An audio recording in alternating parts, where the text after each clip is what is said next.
नमस्कार, मी भगवान गदाधर रांजणगाव गणपती इथून आलेलो आहे म्हातोबाच्या आळंदीमध्ये। काही दिवसापूर्वी मी 3 महिन्यापूर्वी माझ्या मुलाचा मित्र निलेश खटाटे यांना अमृत दिलं होतं। त्यांना ब्रेन स्ट्रोकचा त्रास होता आणि ब्रेन स्ट्रोक झाल्यानंतर त्यांना पॅरालिसचा अटॅक आला।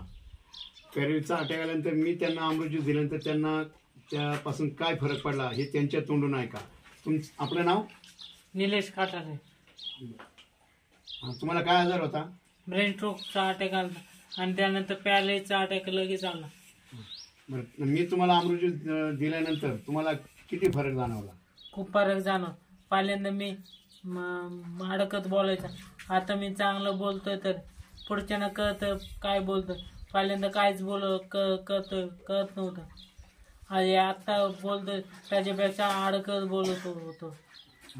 पहिले म्हणजे हात असा पहिल्यांदा हात पर असं उचलता येत नव्हतं। आता असं बघा किती उचल, हो का, हात बघा आता असं बोट पण हालत नव्हतं, आता बघा। आणि पायाचे पण काय हालचाल नव्हते, पायाचे बघ, पाय बघ, मी आता उठू उभं राहतो।